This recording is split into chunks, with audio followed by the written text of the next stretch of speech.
15 août 1944, 2 mois après le débarquement de Normandie, plusieurs centaines de milliers de soldats américains, anglais, canadiens et surtout français débarquent dans le sud de la France. Pour la première fois depuis la défaite de 1940, une armée française va se battre sur le sol national. Les Américains et les Anglais, c'est un enfin, ils voulaient un débarquement qu'on puisse appeler français. On l'a toujours oublié, ce débarquement en Provence, mais finalement, il a été très important.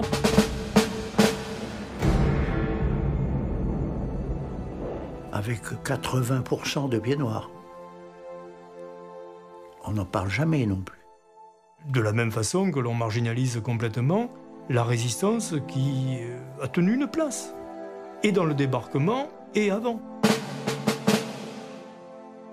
Moi, je ne suis pas fière, j'aurais pu faire plus, j'aurais fait plus.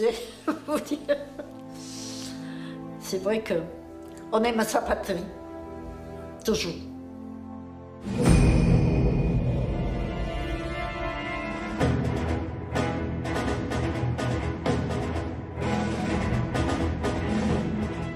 En juin 1940, la France, vaincue par l'Allemagne, voit une partie de son territoire occupé.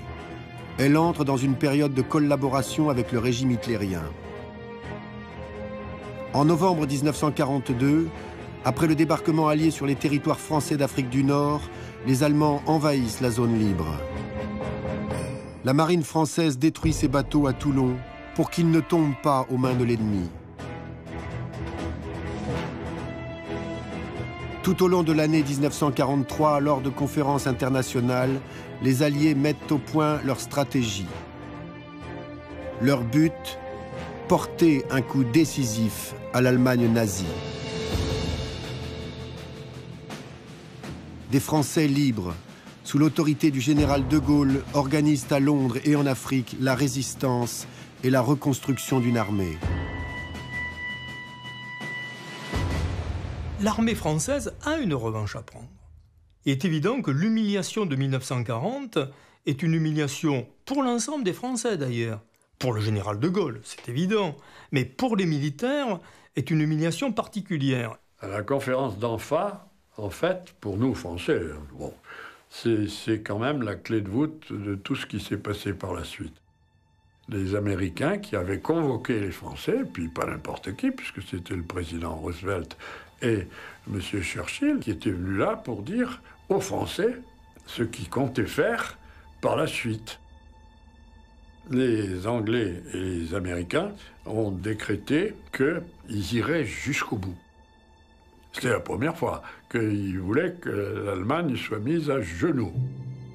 Malgré l'opposition du Premier ministre britannique Winston Churchill, qui préconise une percée dans les Balkans, les Alliés décident finalement de 2 débarquements en France, un au nord et un au sud, pour prendre l'armée allemande en tenaille.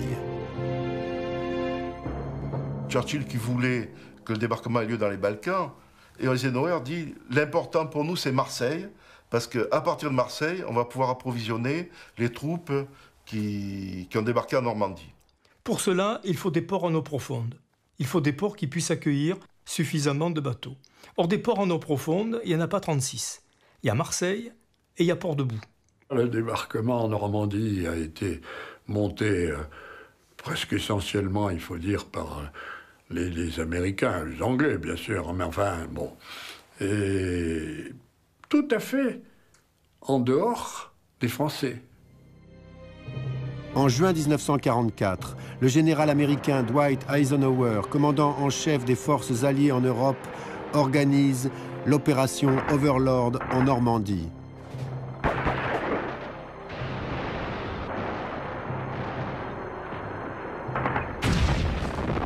Il confie le commandement du débarquement de Provence, l'opération Dragoon, au général Alexander Patch, chef de la 7e armée américaine. Donc, la place de la France, il faut que la France l'arrache.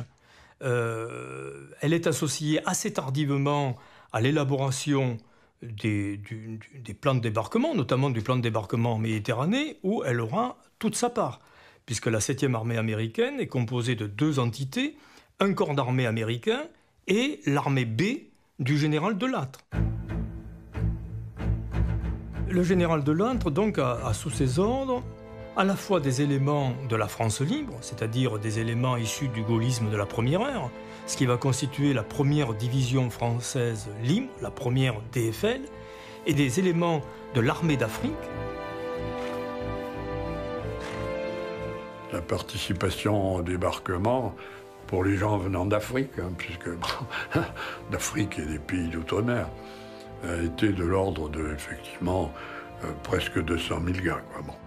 Alors l'armée d'Afrique est composée à la fois de militaires issus de l'armée d'armistice, qui étaient des militaires de métier, de résistants français qui se sont évadés de France par l'Espagne. Et puis après, il y a bien évidemment des Européens d'Afrique du Nord volontaires pour une petite minorité et surtout mobilisés. La mobilisation des Européens d'Afrique du Nord a été extrêmement large. Et plus des volontaires et des appelés non européens, qui sont en majorité d'ailleurs dans la plupart des unités de l'armée d'Afrique, marocains ou algériens ou tunisiens ou ce que l'on appelait les tirailleurs sénégalais. Ce n'était pas seulement l'armée d'Afrique, comme souvent je l'entends appeler ici. C'était une belle armée française. Il faut que vous sachiez que c'est spontanément, volontairement, que l'immense majorité d'entre eux s'est enrôlée sous nos drapeaux pour la libération de notre patrie. Vous savez qu'en Algérie, on était plus que patriotes, on était motivés, voilà, c'est un peu le mot. Voilà, alors on voulait aller libérer la France, c'était notre fierté de libérer la France. L'armée d'Afrique est une armée qui sort auréolée de gloire lorsqu'elle intervient en Provence, grâce à son attitude pendant la campagne d'Italie, c'est-à-dire la campagne d'Italie qui est encore en cours, à laquelle elle a participé. Il ne faut pas oublier que ces unités de l'armée d'Afrique ont participé aux très dures batailles du Belvédère, de Cassino, où elles se sont effectivement illustrées. Cassino, la guerre va rendre ce nom célèbre et dévaster ce beau pays. Les Français donnent l'assaut. D'un seul élan, ils emportent les défenses ennemies. Le général de Montsabert, commandant la 3e division algérienne. Avec des pertes énormes, mais avec un gros appui des troupes marocaines, surtout des Goumiers, qui sont des combattants exceptionnels.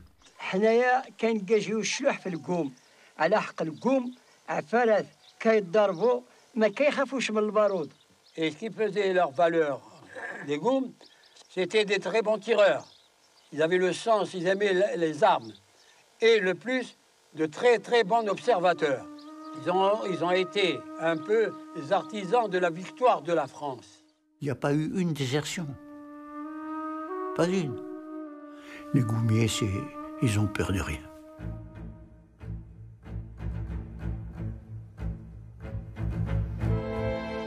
Les troupes françaises, commandées par le général de Lattre de Tassigny, sont armées et entraînées en Afrique du Nord par les Américains et les Anglais. Pour la première fois depuis la défaite de 1940, une armée française va se battre sur le sol national. On était formés comme personne. D'ailleurs, ça a énormément servi. Le débarquement en Méditerranée est de toute façon un débarquement attendu. C'est pas une surprise. On sait que les Allemands s'y préparent. Depuis novembre 1943, le littoral a été évacué de sa population, les maisons détruites, les arbres coupés, les champs saccagés pour laisser place à des installations défensives. Sur le seul littoral barrois, on estime à 600 000 le nombre de mines qui ont été posées par les Allemands. Il y a évidemment des dizaines de blocos, de murs anti-chars. La salle des festivals à Cannes, c'est un ancien blocos allemand. Bon, donc ils avaient remué de la terre. Bon. Et on avait des cartes renseignées Michelin avec tous les blocos de la... Je dois dire qu'on ne pensait pas arriver à débarquer. Dans toute la Provence, la résistance s'organise.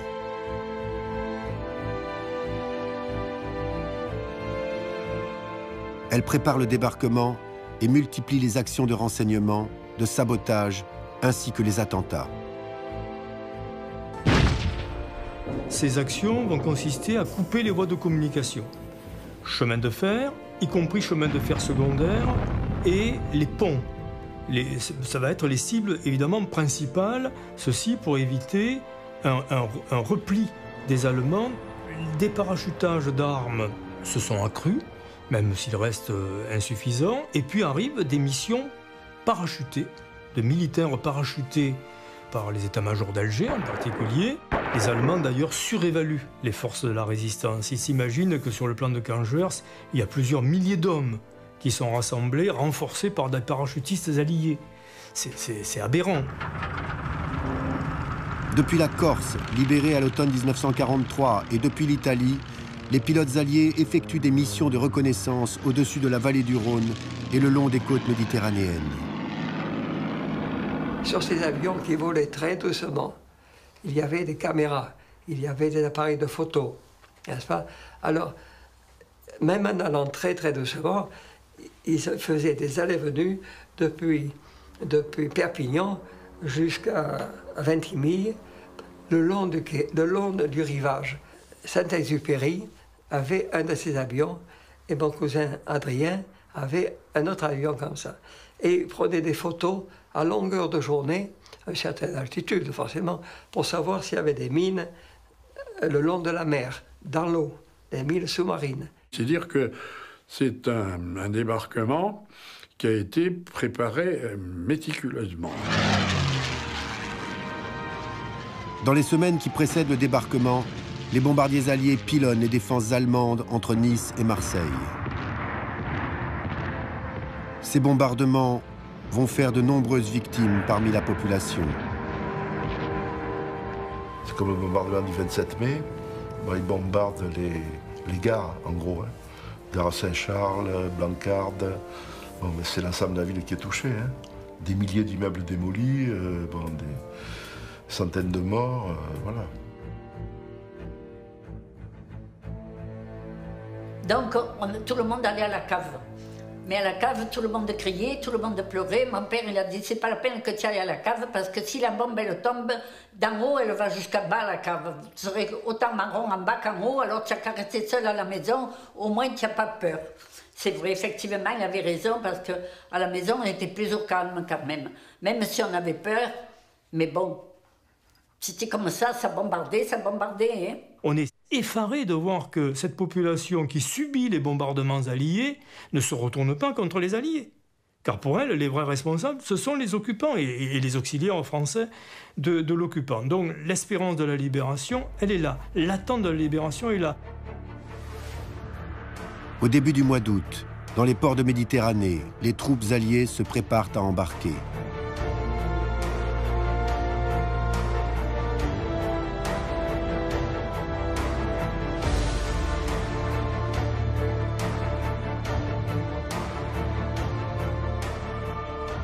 La flotte fait bientôt mouvement vers le sud de la France.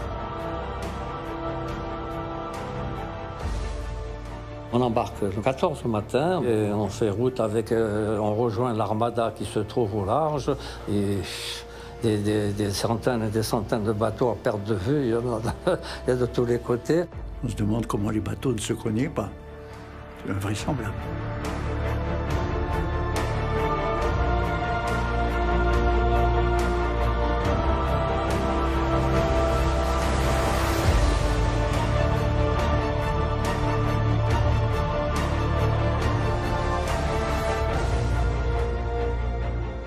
Il y avait des centaines d'avions pour protéger la flotte.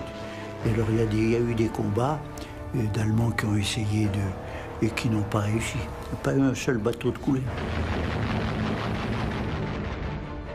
Avec le débarquement en Normandie, un certain nombre d'unités, notamment d'unités de panzer, ont été déplacées vers le front de Normandie, également des unités d'artillerie.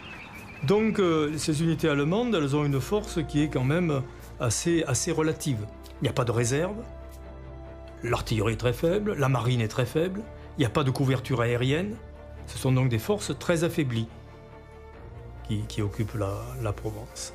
Le port de Toulon constitue un camp retranché, puissamment défendu par des batteries, notamment la batterie de 340 du Cap Cépé. Et c'est la raison pour laquelle le débarquement en Méditerranée va avoir lieu sur la Côte des Morts, c'est-à-dire dans un secteur qui échappe aux batteries toulonnaises. Dans la nuit du 14 au 15 août, 3 forces commandos entrent en action pour ouvrir la voie. Des commandos d'Afrique français au Cap-Nègre, des marins français au Tréas, des rangers américains et canadiens sur les îles d'Hyères.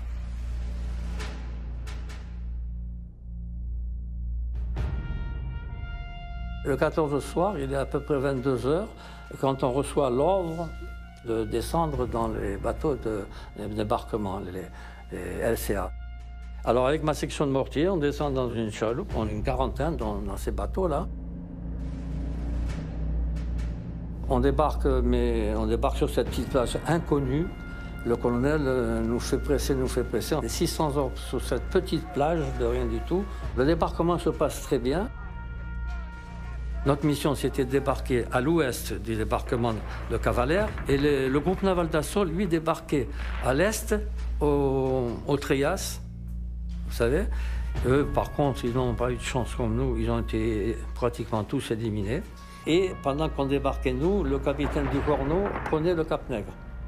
Je sais que ça a été quand même assez difficile parce qu'il a fallu même aller jusqu'au corps à corps sur 30 hommes contre 150, ça fait quand même difficile.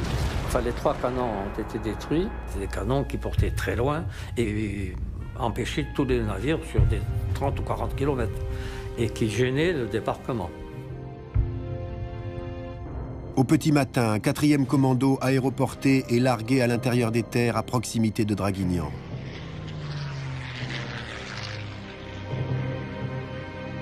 Partie d'Italie, cette force, commandée par le général Frédéric, est composée de parachutistes et de planeurs. Vers 5 h du matin, près de 10 000 parachutistes américains et anglais sautent au-dessus de la plaine du Muy. L'opération Frédéric, c'était un peu la cerise sur le gâteau, là, hein, parce qu'il voulait couper les troupes du nord, c'est-à-dire vers Draguignan. Il y avait des Allemands quand même. Les couper du sud, balancer 9000 gars en pleine nuit, quand même.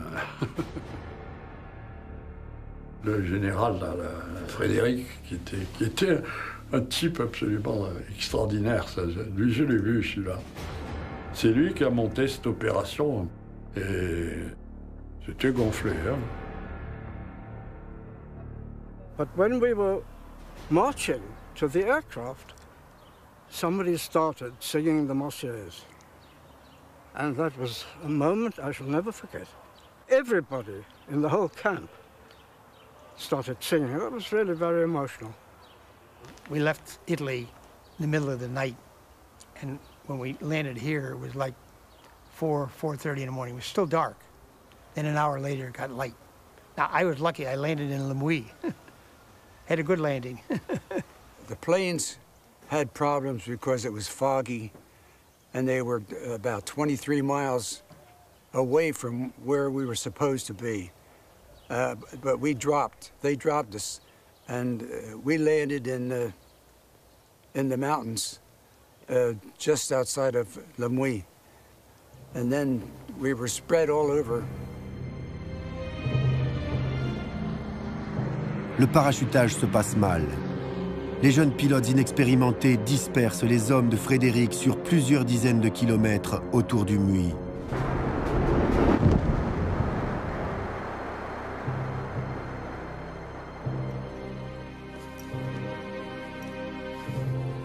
I was 19 years old.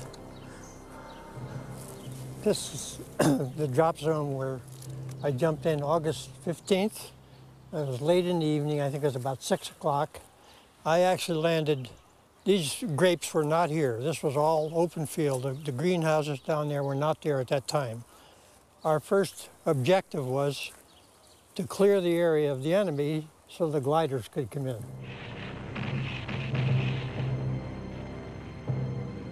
Les pertes américaines sont relativement réduites. On les évalue à peu près 1 millier d'hommes, dont une partie ont été victimes d'accidents de planeur ou d'accidents de parachutage.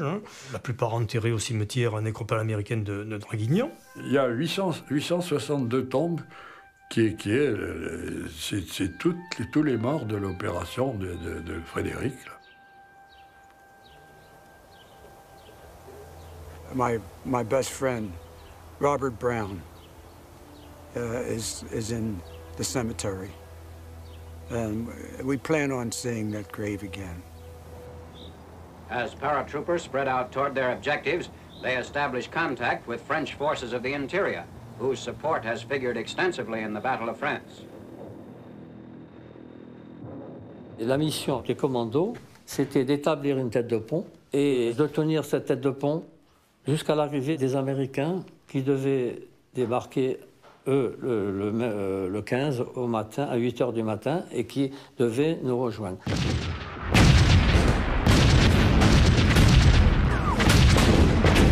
Le 15 août, à 8 h, c'est le go time. 3 divisions américaines, appuyées par une unité française, forment la première vague d'assaut. Les soldats allemands sont submergés par l'ampleur et la rapidité de l'attaque.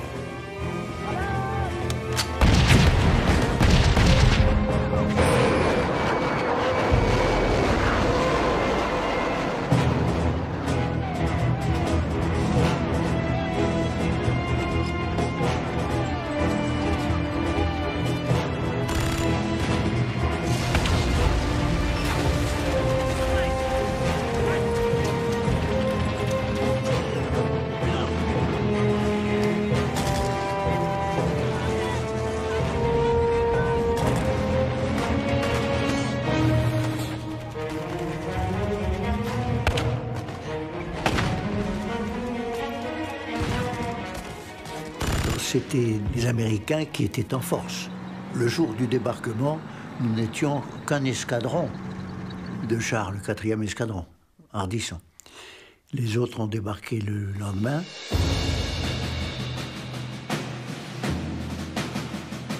Les forces débarquées dans les 2 premiers jours par les Américains s'élèvent à 115 000 hommes, à peu près. Plusieurs centaines, évidemment, de véhicules.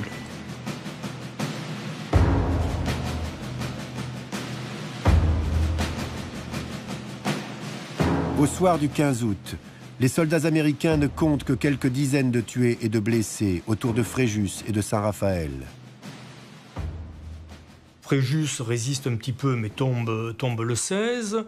La jonction se fait avec les troupes du MUI. Pratiquement le 15 au soir, le 16, elle est établie. Le 15 au soir, les Américains sont à Colobrières, où est en place le maquis Vallier, qui est descendu du plan de Canjuers pour être justement aux avant-postes au moment du débarquement. Donc cette tête de pont, elle va au-delà, très vite au-delà de ce qui était espéré. Le 16 août, l'armée du général Delattre débarque. Alors que les troupes américaines doivent remonter vers la vallée du Rhône, les soldats français ont pour mission de libérer les ports de Marseille et de Toulon. Delattre réussit à convaincre les Américains d'engager rapidement ses propres troupes dans le combat. Donc il joue son rôle, il joue un rôle de représentation qui lui a été fixé par De Gaulle, de faire entendre la voix de la France aux côtés des Américains. C'était pas simple, car les forces françaises, malgré tout, étaient équipées par les Américains, elles étaient dans la dépendance des Américains. En plus, Delattre est un général qui sait se mettre en scène, qui sait flatter les uns et les autres. C'est un petit peu une diva. Enfin, il a des côtés qui sont des côtés très politiques. Je crois que Delattre, c'était le gars qui convenait. Là. Il était très grand seigneur. Je l'ai vu après en Indochine. Là, c'est pas le gars avec qui on plaisantait.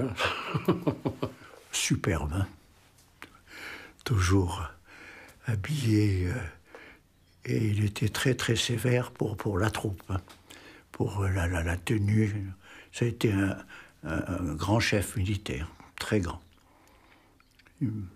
Il a mérité d'être maréchal. finalement, il y a des caractères très différents dans la direction de cette armée française, au commandement. Bon, vous avez d'un côté l'aspect plutôt aristocratique, hein, de Delattre, le roi Jean, hein, qui impose tout un cérémonial, hein, pour ses réunions d'état-major avec sa canne. Hein. Et puis Montsabert, qui est plutôt un homme de terrain très sensible aux opportunités, hein, qui peuvent se dégager. J'ai été un intime de Montsabert pendant la campagne de Tunisie. Lui, c'était un type courageux comme un sous-lieutenant de qualité. Il était marrant. Très familier, avec sa belle moustache, etc. Mais très simple. Il voulait que je le tutoie. Alors, j'étais respectueux à l'époque. Mais c'était un très grand chef de guerre sur le terrain.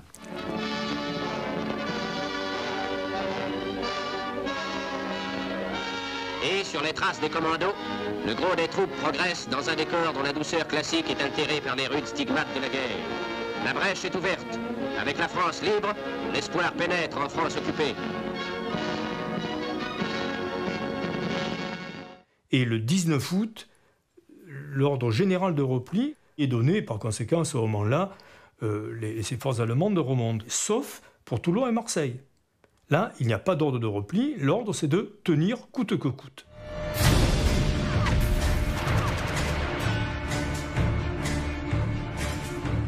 En marchant sur Hyères, les commandos d'Afrique réduisent au silence les batteries de Mauvanne.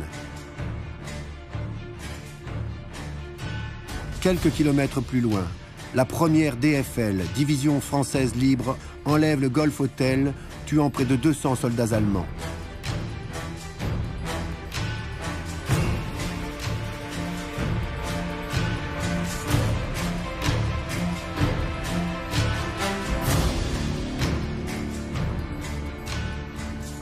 Il apparaît en tout cas qu'il y a plus de 10 000 hommes qui sont dans le camp retranché de Toulon. Les chiffres sont très variables. Donc on a peut-être aux alentours de 18 000 hommes dans Toulon, de diverses unités hétérogènes, qui livrent une bataille acharnée. C'est la principale bataille, Toulon, de la campagne de Provence, incontestablement. 3 divisions françaises foncent vers Toulon, dont la 9e DIC, division d'infanterie coloniale, qui se heurte à la défense allemande des 3 Soliès. Dans la 9e DIC, il y a un officier qui va faire parler de lui plus tard, de façon évidemment controversée, qui s'appelle Salan. C'est le colonel Salan qui va assurer la bataille des Soliès, et notamment de Solièsville, à la tête des tirailleurs sénégalais. Solièsville, ça a été atroce. Hein. Ça s'est terminé au couteau. Hein. Les commandos marocains, là, pour arriver à prendre Solièsville, ça s'est terminé sur la place au couteau. Hein. Il n'y a rien eu à faire. Une autre difficulté majeure attend les soldats français. Le fort du Coudon, qui domine Toulon, occupé par plus de 150 soldats allemands. On n'avait pas de plan d'attaque de Coudon. On savait que c'était un fort très important. De là-haut, ils commandaient toutes les défenses. Les bateaux ne pouvaient pas approcher. Et l'armée de terre non plus. Il y avait toute une batterie allemande là-haut énorme. Ils ont perdu pas mal de gars, dont un lieutenant là, qui était un type extraordinaire qui s'est rencontré, là, Ducournau, il a été tué là.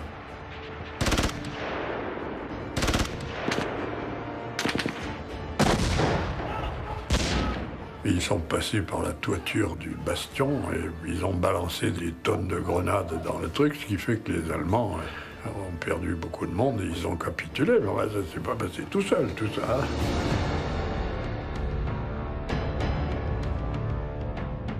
C'était vraiment des soldats très surentraînés, là aussi. Hein. Un peu comme nous, quoi.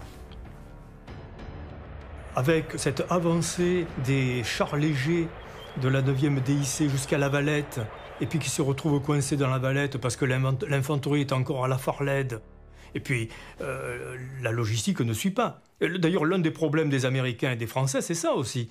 C'est que l'avancée est si rapide que la logistique ne suit pas toujours. Bon, la prise de La Valette, c'était quelque chose d'énorme. Les gars se sont trouvés enfermés avec leurs chars dans La Valette, cernés par les Allemands qui étaient au Thouars et partout, et qui tiraient dessus, et ils se sont dit, bon, ben c'est fini, quoi, c'est pas la peine, on sortira jamais, quoi. Alors nous, du fort, comme on avait une vue impeccable, avec nos mortiers, on a tiré sur les batteries, sur les canons, on a détruit tous ces canons-là. À ce moment-là, la 9e DIC a pu rentrer dans La Valette. La 9e DIC, la division d'infanterie coloniale, avant-guerre, c'était la division dont le lieu de stationnement était Toulon. Et c'est la raison pour laquelle Delattre lui laisse en quelque sorte l'honneur de libérer le cœur de la ville.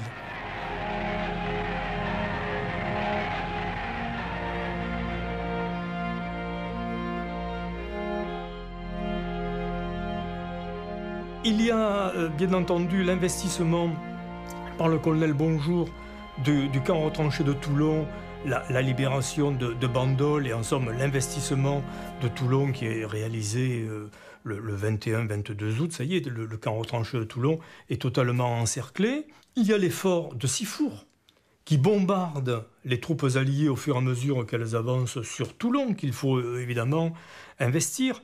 Et puis il y a la presqu'île Saint-Mandrier où l'amiral Rufus, qui est le commandant du camp allemand du camp retranché, en quelque sorte est enfermé et il finit de se rendre, comme on le sait, dans la nuit du 27 au 28, dépose les armes le 28 au matin. Sur les 5000 qui sont restés là, bloqués, enfin presque jusqu'à la fin, il y avait quand même certainement une bonne moitié de Waffen-SS qui étaient... Alors là, c'était des tueurs, hein. Attention. Et ils n'ont pas pu faire grand-chose puisqu'ils ont été confinés là. Ils ont admis que c'était M. Rufus qui était le patron, puisque c'est lui d'ailleurs qui s'est rendu pour l'ensemble. Il a rendu son sabre, il était assez solennel, Rufus. Hein. C'était vraiment la grande opérette, quoi, quand il s'est rendu. Toulon est en ruine. En particulier le port et l'arsenal. 2700 Français ont été tués ou blessés au cours de l'assaut.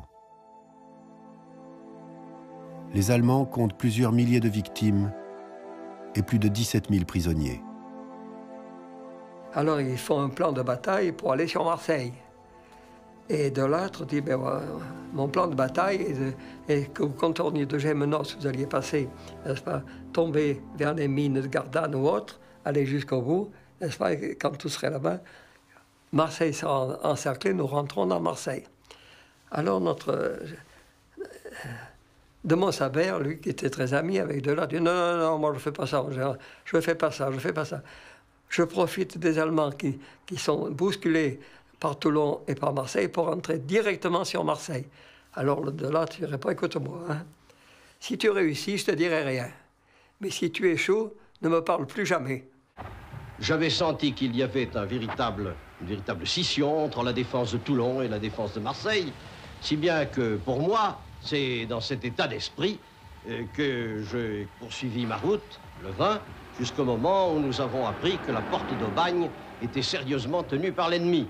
J'ai décidé d'attaquer Aubagne. L'attaque a été déclenchée d'abord par nos éléments blindés, soutenus bientôt par l'arrivée des Goumiers, qui, au fur et à mesure de leur débarquement, se sont mis à se déployer autour d'Aubagne avec mission de faire sauter le bouchon d'Aubagne. لو كان ماشي القوم ما كاينش اللي يشدو راه كيدخل على اللي جو يدخل على السلاقال يدخل النهار دخلنا حنايا القوم الالمان غير كيهرب وبان خرجنا من اسمهم البحر بين تكانو باش خرجنا لما في الصيف وغاديين يلا هما قدامنا وحنا وراهم سير من هنا سير من هنا دخلوا لنا المرسى ديال المرساين بقينا عليهم العافيه شاعله في السماء وفي الارض والموتى ما كتشوفش الموتى بحال الزبيب. En ce qui concerne Marseille, ce sont les troupes indigènes qui vont contourner la ville par les collines, de manière à redescendre ensuite par les quartiers nord.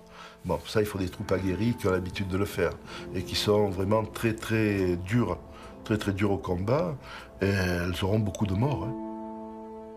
Alors les forces allemandes à Marseille et dans la région sont très importantes, puisqu'il y a plusieurs divisions, entre 15 et 20 000 hommes, laissés à Marseille sur ordre d'Hitler pour justement empêcher l'investissement de Marseille.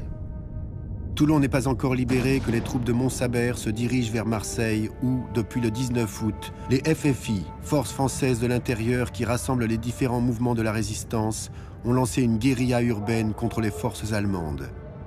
Pour les fils de France, où qu'ils soient, quels qu'ils soient, le devoir simple et sacré est de combattre par tous les moyens dont ils disposent. Il s'agit de détruire l'ennemi.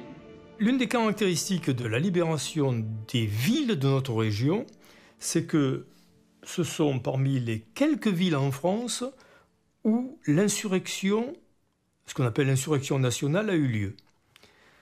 Il n'y en a pas énormément en France, Paris bien sûr, mais il y a Marseille, Toulon dans une certaine mesure, Draguignan. Draguignan, la préfecture du Var, est libérée par la résistance avant l'arrivée des troupes aéroportées américaines, chose à laquelle on ne s'attendait pas. En ce qui concerne Marseille, il y a un appel de la CGT à l'insurrection qui est lancé le 19 août, et en particulier le lundi 21 août, le CDL, Comité départemental de libération, appelle à marcher sur la préfecture. Ce qui fait que les mouvements de résistance et les forces armées de la résistance vont se diriger le 21 août vers la préfecture et prendre la préfecture. Nous, ce qui nous importait, c'était d'arriver à faire comprendre aux Marseillais et aux gens qui habitaient le quartier qu'il fallait se lever contre l'occupation allemande. Voilà. On a monté toute la Canebière jusqu'à la préfecture, avec des milliers de gens, disons. Tous les gens qui étaient disponibles, ils étaient là, dans la rue. Ist denkbar, aber auch der General Schäfer schreibt ja, dass in zunehmendem Maße man einen allgemeinen Aufstand befürchten musste. Das lag ja in der Sache drin, das war ganz klar, dass das passieren würde. Da schon tatsächlich die Armee, die französischen Kräfte in der Stadt waren und kräftig unterstützt von der Bevölkerung. Nicht? Denn ohne die Bevölkerung wäre das ja gar nicht so schnell gegangen alles. Le problème, c'est qu'ils n'ont pas beaucoup d'armes, donc ils vont s'emparer des armes, ils vont s'emparer de ces armes comment? En attaquant les Allemands, en les désarmant, en désarmant aussi les forces de police. On avait donc chippé, volé aux Allemands leur outil de travail, je dirais, parce qu'à ce moment-là, ça leur servait, les armes. Ah, c'était un revolver. C'est pas que ça peut être, c'était un truc comme ça à peu près. Un revolver, quoi. Ah oui, putain, moi je suis partie avec. Mais j'étais à vélo à ce moment-là, alors à vélo, vous pouvez me courir derrière. Hein. J'avais 20 ans. Hein. Évidemment, à Marseille, il y a eu beaucoup de jeunes gens qui, fusillés à la main, ont tué des Allemands. Mais les pauvres, il y en a eu tellement qui ont été tués aussi. Que voulez-vous que fasse un garçon avec un fusil de chasse quand au coin il y a 2 ou 3 Allemands avec des armes sophistiquées? Chaque fois, il se fait descendre le pauvre type. Et vous, à Marseille, vous avez beaucoup de plaques au coin des rues où il y a des Marseillais qui ont été tués.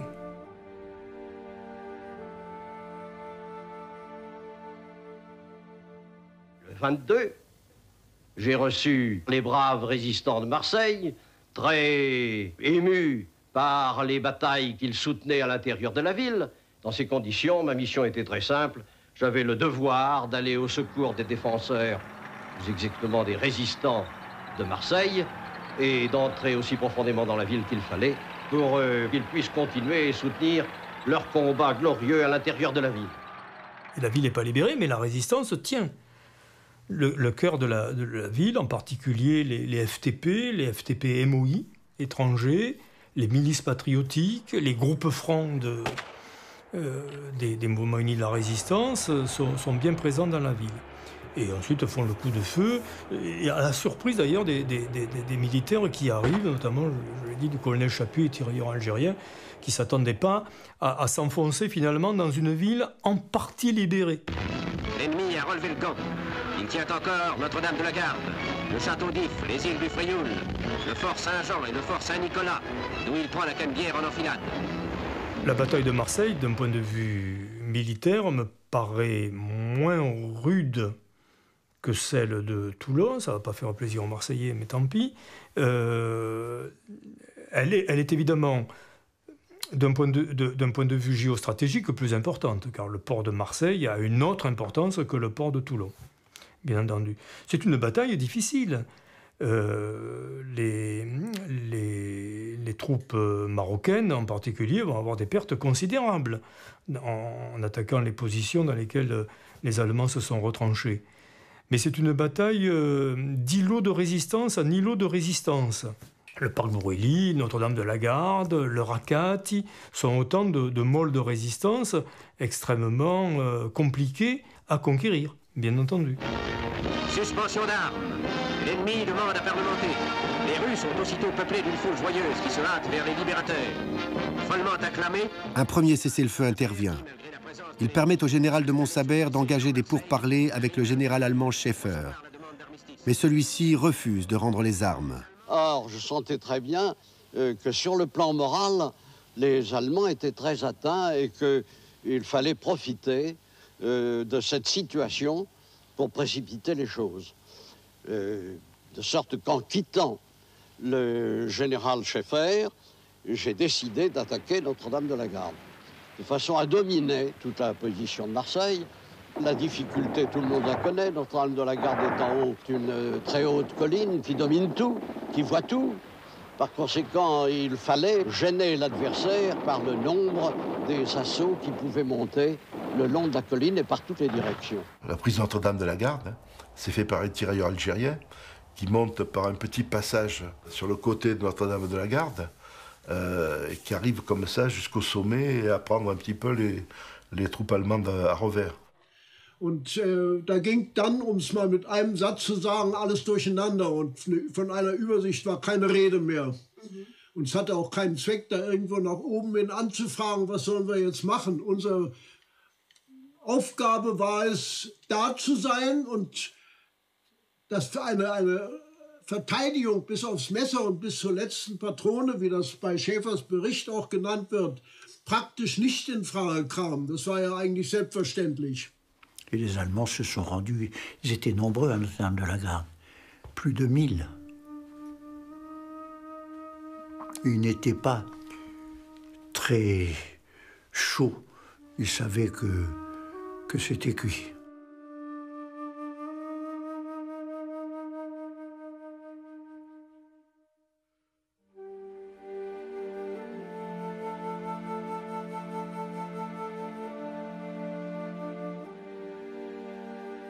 C'est-à-dire qu'ils ont aussi une peur, c'est de se rendre aux résistants.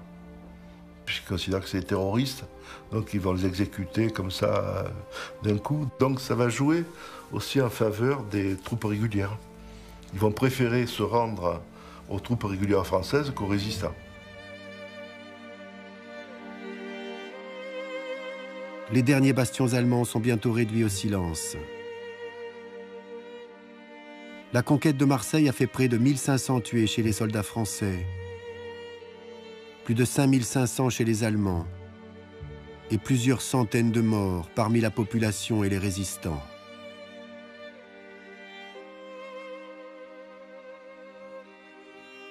Plus de 10 000 prisonniers allemands sont rassemblés à Marseille dans des camps comme celui de Sainte-Marthe.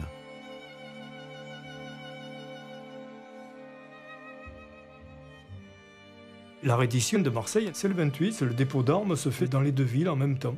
On pensait que Toulon tomberait à J+20, on est 7 jours, Toulon tombe 7 jours avant, Marseille tombe en même temps que Toulon, on pensait que c'était J+40, enfin bref, les délais sont pulvérisés. Et ce grand départ vers l'avenir commence par une apothéose. En présence des chefs victorieux qu'accompagne M. Diethelm, ministre de la Guerre, nos forces armées, au cours d'une grandiose manifestation, parachèvent la libération en libérant les cœurs. Le patriotisme refoulé pendant les années sombres de l'oppression éclate dans une ovation interminable.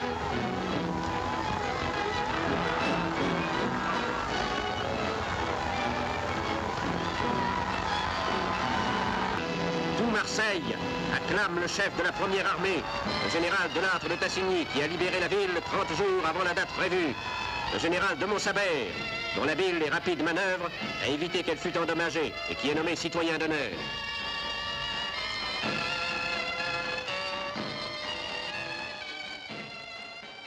Pour Marseille, c'est Montsabert, hein, qui est resté une figure absolument emblématique de la libération de Marseille. Hein. Si vous allez à Notre-Dame de la Garde, vous verrez tous les ex-voto qu'a fait Maître Montsabert ou qui parlent de Montsabert et des troupes de libération. Hein. D'ailleurs, l'une des premières initiatives de Montsabert, c'est de faire donner une messe à Notre-Dame de la Garde. Hein. Vous savez, il était très catholique, très religieux.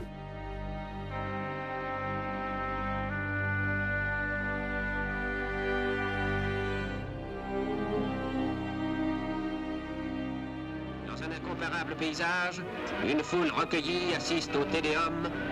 L'office divin se déroule en présence des généraux de Montsabert, Guillaume et Besançon. Et de Montsabert, vous savez qu'à Notre-Dame de la Garde, il y a de grandes plaques et qui indiquent « Non, ce n'est pas nous qui avons sauvé Marseille, c'est elle ».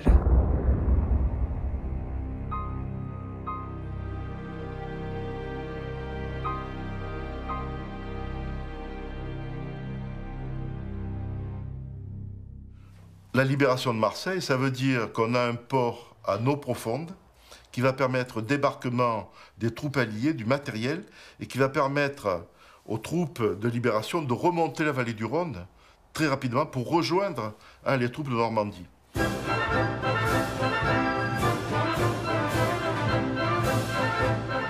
La campagne de la vallée du Rhône a reblanchi, comme on dit, le blason de la France, quoi. Ça, c'est évident. Tous les gens, en particulier les Allemands, en sont absolument persuadés. La jonction entre l'armée de Normandie et celle de Provence s'effectue le 12 septembre 1944 au nord de Dijon. Conformément aux objectifs initiaux, Overlord a rejoint Dragoon, prenant l'armée allemande en tenaille.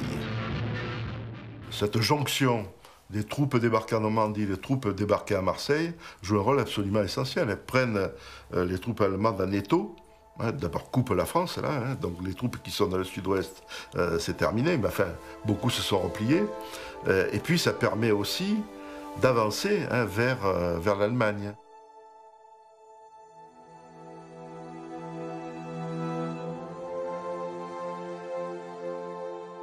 Le port de Toulon peut commencer à fonctionner à la mi-septembre. Il faut d'abord, il y a les mines, qu'il faut nombreuses, qui ont été mouillées, évidemment.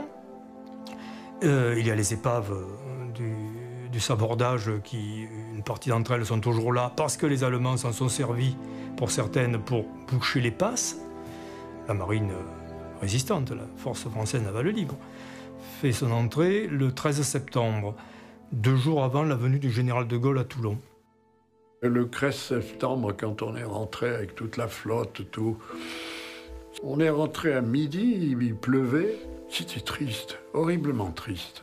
Vous savez, on ne sort pas de périodes catastrophiques comme ça, avec la fleur au chapeau, en disant « ça y est, on les a tous tués ». Non, non. Bien sûr, les gens étaient contents, mais bon, c'était bien comme ça, quoi. Hein. Le port de Marseille est plus difficilement remis en état, mais on utilise beaucoup port de boue. Mais enfin, la remise en état se fait dans les semaines qui suivent la libération et qui permettent d'alimenter une très grosse base américaine, la Delta Base, qui est installée à plan de campagne, où il y a aujourd'hui une zone commerciale. C'est l'une des grandes Delta Bases américaines qui sert à l'approvisionnement des forces américaines en Europe. Donc le débarquement en Méditerranée a joué un rôle sur le plan de la libération de la France incontestable, sur le plan de la libération de l'Europe également, et puis ne serait-ce que parce qu'il a permis l'approvisionnement des armées américaines, ce qui n'est pas rien. Pour nous, Français, c'est un peu un point de vue différent. La politique du monde, c'est une chose, mais nous, on était chez nous, là, devant notre porte. Et il s'est trouvé que Pour nous, ça a été une nouvelle flambée extraordinaire. Et avec le recul, sans viser personne, je crois que c'est ce qui a vraiment assis le général de Gaulle. Hein. C'est l'un des atouts que va utiliser brillamment de Gaulle pour faire en sorte que le pays vaincu en 1940 se retrouve à la table des vainqueurs le 8 mai 1945. Et s'il y a une victoire de Gaulle, alors c'est bien celle-là, car ça, c'était pas acquis. Et c'est Delattre qui ratifie, au nom de la France, la capitulation allemande le 8 mai 1945 à Berlin. À travers le récit de cette épopée, souvent minorée, voire oubliée par la mémoire nationale, nous rendons hommage à tous ceux qui se sont battus en Provence au mois d'août 1944 pour la libération de l'Europe et pour notre liberté. Mais on est en Provence, donc est-ce que le pays des cigales se prête à des opérations aussi spectaculaires ?